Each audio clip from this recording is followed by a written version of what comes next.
I'm Reverend Hadley, and let's queer up gay culture. Gio Benitez opens up to his husband, Tommy DiDario, on coming out at 24. A Good Morning America weekend host, Gio Benitez, is getting deeply personal for the first time on his husband's podcast. More than 2 years after launching I've Never Said This Before with Tommy DiDario, the iHeart series finally turns the mic on DiDario's own spouse. In this week's episode, Benitez sits down with DiDario for what's being called the most revealing interview yet.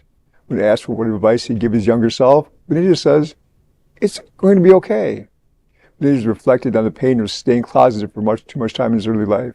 For me, it was growing up gay and keeping what I thought was a secret. It was something I didn't want to talk to anybody about until I was 24 years old. You worry, what will hold me back?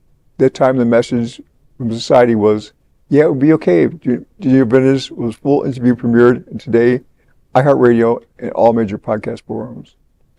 I commend him for coming out on TV. When people are public people are seen and come out and tell their story, we talked about it before, when we tell our truth, we hear our truth, and truth is hidden and taken from us, that's when strength happens.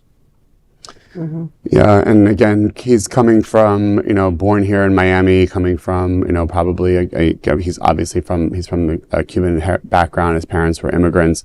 It was not easy to make that decision. And I think it's important, as you said, public figures that are sharing their stories, and I hate the word, but again, normalizing it to those who do not know the story, that, he is just like everyone else who falls in love and is an anchor on your local news, and none of those things impact why you watch him or why you're watching Good Morning America. Right. He is just like everybody else that comes across your television screen. I think that's the best part that he can share.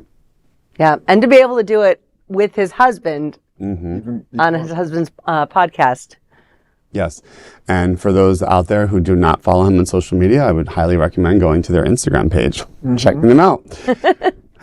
There is no other queer nonprofit media platform like this in the entire world. Support our LGBTQ stories by sharing them and subscribing to Queer News Tonight.